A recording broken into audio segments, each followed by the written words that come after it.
tous les dimanches. 20h, 22h. Super 8 part en roue libre. Joseph Cahill, qui est le réalisateur de la série Ashman, qui passera sur Arte très bientôt. Et Joseph, tu avais envie de tester quelque chose ce soir à la radio. Tu nous as fait une surprise. Avec Nicolas, vous avez préparé. C'est ça, j'ai écrit quelque chose juste parce qu'il y a plusieurs artistes de radio, si je peux dire ça. Je pense que ça va être un grand moment pour toi. C'est une belle preuve d'amitié qui est en train de se sampler. Qui raconte des histoires très longues et un peu surréalistes avec la musique derrière, et ça devient une sorte de théâtre radio.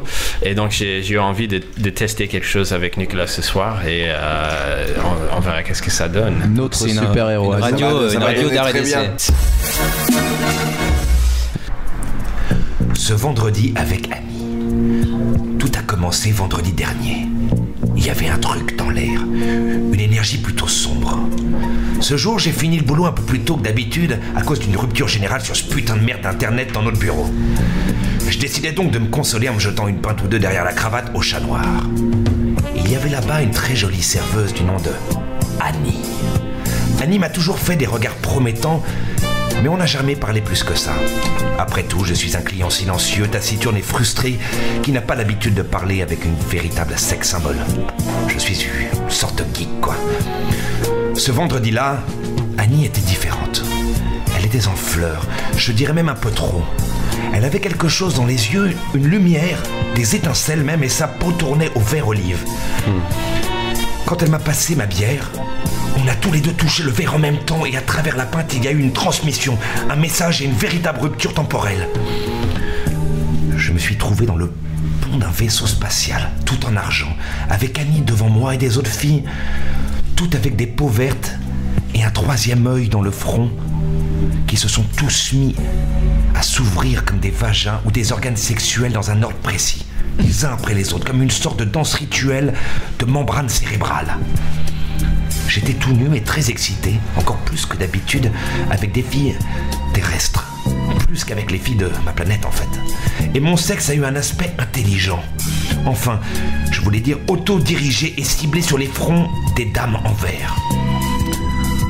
Les uns après les autres, des milliers de kilomètres au-dessus de la Terre, j'ai fait l'amour avec leur cerveau. Et comme ça, il m'a passé des milliards de bibliothèques secrètes sur toute leur civilisation cachée juste derrière la Lune dans un astéroïde froid et vide.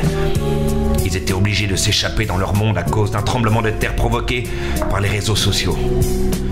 C'est pour ça qu'il m'a transmis un virus socio-numérique que je cache en moi-même aujourd'hui et que je transmets à nouveau dans les émissions. La petite apparence, comme ce qu'il arrive ce soir entre nous. Wow. Vous comprendrez en m'écoutant, mon histoire, même si vous ne pouvez pas la voir, que ma bite transdimensionnelle est rentrée dans l'orifice caché juste derrière votre front. Et on a fait l'amour séquentiel et partagé des notions qu'Annie et ses amis m'ont données ce vendredi quand l'internet a été figé pour un instant imperceptible, mais aussi infini. Ce vendredi-là, les amis, elle m'a expliqué que je devins un super-héros et que ma tâche sera longue et dure.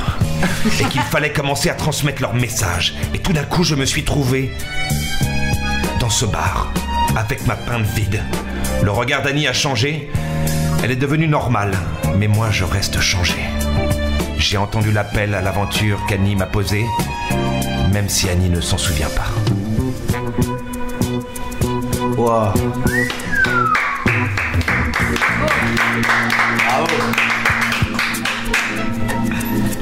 Waouh, c'était vachement bien. C'était génial. c'est cool. Bravo. C'était magnifique. On est dans les étoiles maintenant. Et on fait c'est ça que l'amour t'as écrit par dans le les métro, yeux.